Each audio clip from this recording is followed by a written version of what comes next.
May 11th, we are back in the UK, heading to Cardiff for a big fight, another gold medalist, another big opportunity, take on all challengers. Jessica shies away from no one, fought only the best. This will be her 10th or 11th title fight, so that's pretty amazing, you know. Her last 10 or 11 fights were for world titles. You know, you think about that, and you know, I think most fighters are lucky to have one title shot in their career. So to be at this level and still, you know, never having your belt taken away in a fight is pretty amazing. So things have been pretty crazy over the last 6 months to a year. We got engaged and we were waiting to get married, and we were involved with a Habazin fight, and there was a purse bid, and that fight for me just kind of fell through. So we were just kind of waiting for the next thing, and Sandy Ryan, that fight came along. So we were in Florida in September, and after that was over, we could finally start nailing down some details for the wedding. So got married in January to my husband, Rick Ramos, and that was amazing. Got to see family and friends. In this business, there's really no time for anything, and just to be able to see everyone and to have my close loved ones all in one room was like really special. So that was a good time. After that, no honeymoon, straight back to training, back in the gym. And we were told that Habazin was another mandatory again.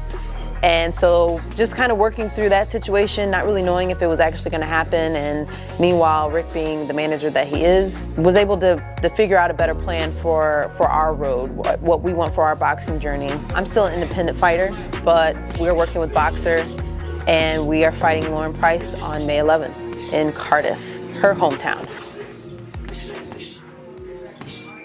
We're really excited to be able to go back over to the UK for a fight.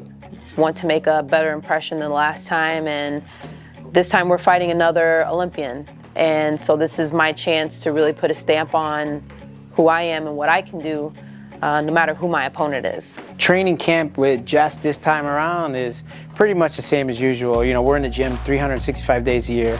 It don't matter when it is, Easter, Christmas, we are here.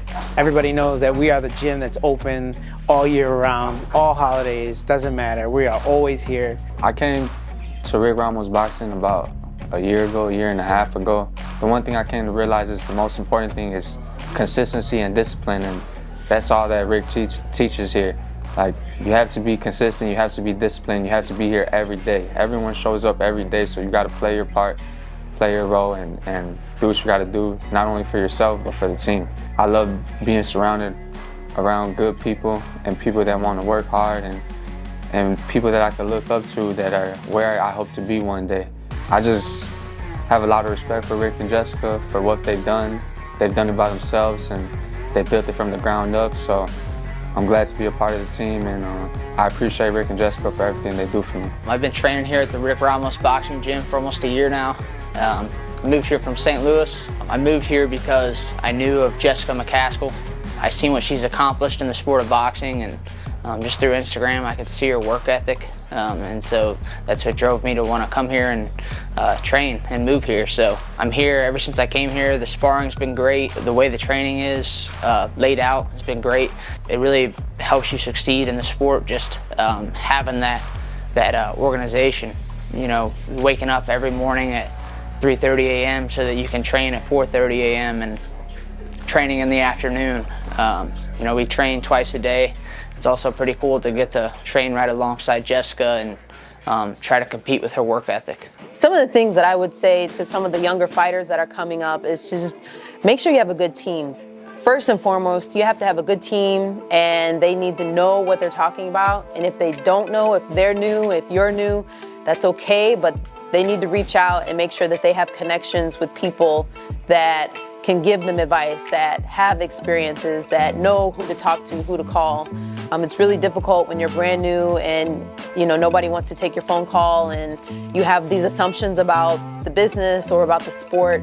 And so you just need to make sure that you have a good team that's able to ask questions, not afraid to ask questions, not afraid to reach out, because they're going to be the ones to lead you and advise you through your journey of boxing. it's okay to speak up for yourself. You can say no to situations, you can say no to fights, you can say no to anything that you don't feel comfortable with, and you have to fight for yourself. There's people out there on your team that you're hoping are fighting for you, but you never really know until it's kind of too late. It's really good to make sure that you're branching out, that you talk to other fighters, just to kind of get a feel for what's going on. You don't have to ask everyone their opinion. You don't have to take everyone's opinion to heart. You don't have to do what everybody tells you. There's a lot of people in the business that do not know what they're talking about. So it's just better to take in information and then base your own opinion off of that information. But you gotta make sure you do your homework about everything, about what you eat, about when you sleep, about where you train, what you do when you're training. There's people that are lifting like huge weights and they're like smaller fighters and they need speed, but they're lifting all these weights and now they can't move. You know, there's just things that you need to understand about the sport before you just start taking someone's advice. Everyone's welcome to our gym. We've had people come in from the UK. We have people come in from Austria. We have people come in from other states, other cities, all over the place in the United States, outside of the States, everywhere. And some hack it, some don't hack it. Some stay a month, some stay a week, some stay 2 days. You know, and everybody serves a purpose, you know. We might not use you at the level of Jessica, but, you know, we definitely have other fighters and we definitely have other team members who can help you guys out or help us out. So it's been pretty amazing to watch to bring in different teams of strength and conditioning guys, to bring in different coaches, to bring in different promoters. It's been a journey and we've learned and all the way through, and I feel like we are at the top of our game as far as understanding what it takes to be on a world-class level, understanding how to do the contracts, understanding that you can say no to these promoters who want you to do what they want you to do. And if you do honest and good business, like I believe I have, you know, I think I can call any promoter in the world and they have to take my phone call because I actually might have something for you. So this next fight is with Boxer. You know, John Wish, Ben Shalom, and you know, a lot of good people. So I think like ultimately you have to create an opportunity. You know, there's an old saying in boxing, you never get what you deserve in boxing, you get what you negotiate. I think I've done well with Jessica's career, and I think Jessica's had a Hall of Fame career. I've been here roughly about 8 years now. When I first got here, it was around the times, like a little bit before the Katie Taylor fight. So it was like things were a certain way, and then it feels like almost every year, like it just levels up, levels up, levels up, levels up. Like pretty much from that day forward, everything changed. It was like, it feels like it was like day one she fought Katie, and then like the next day it was Cecilia, but it was just so much more work. I mean, like she was doing just boxing and then like starts getting the world titles, and then it turns into strength and conditioning, and still all the while she's doing the strength and conditioning and winning these world titles and winning another belt and winning another belt, she's still maintaining like a level of leadership amongst the group as well, like making sure that we're doing all the things that we have to do. Still was checking on us, like our fight weeks, and even down to the people on the amateurs. You know, I remember when we used to buy our tickets with her purse. And now, you know, we're selling out arenas and we're main events, and, you know, we're on the biggest platform in the whole boxing game. It's pretty amazing. We became coach fighter, we became best friends. Jessica is now my wife. You know, we've been through it all, good, bad, ugly, and everything in between. So it's been a long journey, a lot of ups and downs. In her career, in our friendship, and everything, you know. And I think this is, you know, the end result is what matters. And if you look at the end results, right, you get Hall of Fame, you get marriage, you get, you know, hopefully a child. We'll see, you know, and this is all equals to one big, happy, massive life. And we've been blessed to live this life that most people would wish for. How many rounds is that, Brandy? Last round. We've got 2 more. Husband duties. Life has definitely evolved over the last almost 10 years of me being in the game as a professional, from, you know, promoters lowballing you for fights. I mean, promoters will always lowball you for fights, but you know, making like little to no money, to figuring out what strength and conditioning works for me, to becoming a Chicago star, to becoming known around the U.S., to becoming known around the world, fighting in different countries and states and cities, and fighting just huge names, and being on the red carpet, being in a video game, being in a movie on the big screen. You know, it's been such a blessing to be able to do that and take the people that I care about with me on that journey. And I've always really just wanted to be like known for something around the world, and I think that this has been something that's been really positive. And I try to always go back to my grade schools and my high schools and my college and just kind of share that information with people, because I came from a small place that felt kind of like nothing.